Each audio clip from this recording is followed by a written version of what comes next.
প্রাচ্যের অক্সফোর্ড খ্যাত বিশ্ববিদ্যালয়ে চোর পিটিয়ে হত্যা। কি বর্বর হত্যাকাণ্ড! হত্যার আগে অবশ্য আবার চোরকে ভাতও খাওয়ানো হয়, এরপর হয় হত্যা। অথচ ঢাকা বিশ্ববিদ্যালয়, এই বিশ্ববিদ্যালয় থেকে যদি বিনা বিচারে মানুষ পিটিয়ে হত্যা করে মারা হয়, তাহলে জাতির ভবিষ্যৎ কোথায় গিয়ে দাঁড়াবে একবার আপনারা ভেবে দেখুন। আমি একটি পত্রিকার অংশ আপনাদেরকে বিস্তারিত পড়ে শোনাচ্ছি। প্রিয় ভিউয়ার্স, আমরা যদি কালবেলা নিউজ পোর্টালের নিউজটা দেখি তাহলে দেখুন এখানে কি লেখা আছে। হত্যার আগে ভাত খেতে দেওয়া হয় তোফাজ্জলকে। দেখুন বন্ধুরা, এখানে পিকচার টাইটেল যেটা দেওয়া আছে দেখুন, চোর সন্দেহে আটক তোফাজ্জলকে ক্যান্টিনে বসিয়ে ভাত খাওয়ান শিক্ষার্থীরা। ঢাকা বিশ্ববিদ্যালয়ের ফজলুল হক মুসলিম হলে চোর সন্দেহে এক ব্যক্তিকে পিটিয়ে হত্যার ঘটনা ঘটেছে। হত্যার আগে ওই ব্যক্তিকে ক্যান্টিনে ভাত খেতে দিয়েছিলেন হলের শিক্ষার্থীরা। বুধবার 18 সেপ্টেম্বর সন্ধ্যায় ওই ব্যক্তিকে চোর সন্দেহে আটক করে ফজলুল হক মুসলিম হলের শিক্ষার্থীরা। পরে ওই ব্যক্তি নিজেকে চোর বলে স্বীকার করলে কয়েক দফায় মারধর করা হয়। তারপর রাত 12টার দিকে ঢাকা মেডিকেল কলেজ হাসপাতালে নিলে দায়িত্বরত চিকিৎসক মৃত ঘোষণা করেন।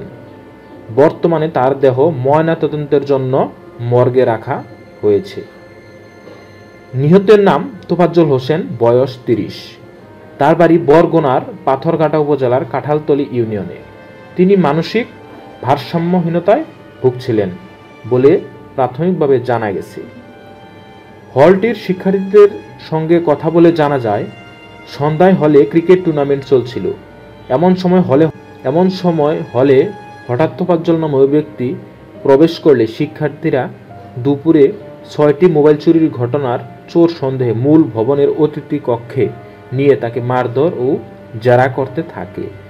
এক পর্যায়ে তাকে নিয়ে হল ক্যান্টিনে খাওয়ানো হয়। এরপর এক্সটেনশন ভবনের অতিথি কক্ষে নিয়ে দ্বিতীয় দফায় বুক, পিঠ, হাত ও পায়ে ব্যাপক মারধর করেন একদল শিক্ষার্থী।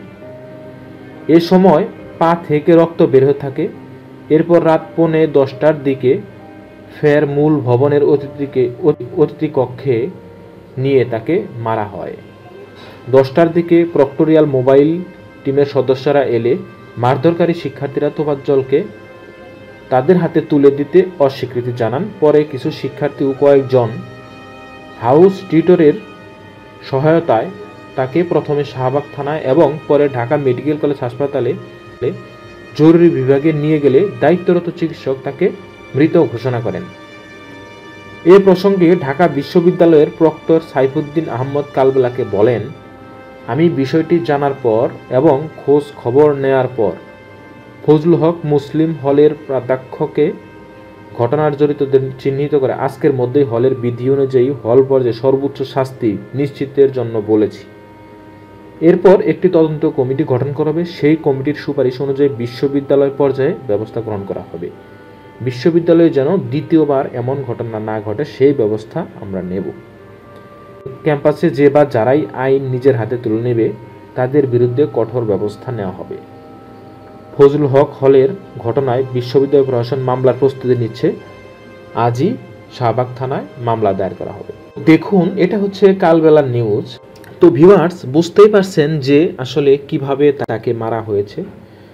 সামান্য চোর, অথচ আমাদের বাংলাদেশে অনেক বড় বড় রাঘব বোয়াল চোর আমরা দেখেছি। তাদের সামনে কিন্তু আমরা দাঁড়াতে পারি না, তাদেরকে ধরতেও পারি না, মারতেও পারি না। আমাদের চলার পথেই আমরা অনেক অনিয়ম দেখি, সেটা রাস্তাঘাট থেকে শুরু করে বিভিন্ন দপ্তরে আমরা এগুলো দেখি, আমাদের চোখে পড়ে, অনেক সময় আমরা প্রতিবাদ করি না। কিন্তু এই যে আজকে অসহায় লোকটি, আমি একটি পত্রিকায় দেখলাম যে এই লোক পিতামাতাহীন, তো সে মানসিকভাবে ভারসাম্যহীন, সে পেটের দায়ে চুরি করে। তো চুরি করা নিঃসন্দেহে অপরাধ, কিন্তু এইভাবে একটা মানুষকে মেরে ফেলা কিন্তু আরো জঘন্যতম অপরাধ। এটা অনেক গর্হিত কাজ এবং এই এই অপরাধের শাস্তি আইনের বিধান অনুযায়ী সর্বোচ্চ শাস্তি নিশ্চিত হওয়া প্রয়োজন, কারণ এইভাবে অন্তত একটা মানুষকে মেরে ফেলা উচিত নয়। আমরা 16 বছর একটা ক্রান্তিকালের মধ্যে ছিলাম। আমরা বর্তমানে আশায় আছি যে একটি সুন্দর একটি বাংলাদেশ গঠন হবে। আমরা ঢাকা বিশ্ববিদ্যালয় সহ যে বিশ্ববিদ্যালয়গুলো আছে বাংলাদেশে, এদের কাছ থেকে আমরা আরও ভালো কিছু আশা করি। আমরা যেন তাদের কাছ থেকে শিখতে পারি। আমরা তাদের দিকে তাকিয়ে আছি, এই তরুণ প্রজন্মের দিকে আমরা তাকিয়ে আছি, একটি সুন্দর বাংলাদেশ গঠন হবে। এভাবে কারো মৃত্যু আমরা চাই না। তো বন্ধুরা, ভালো থাকুন, সুস্থ থাকুন। তোফাজ্জলের বিদেহী আত্মার মাগফিরাত কামনা করে আজকের পর্ব থেকে বিদায় নিচ্ছি।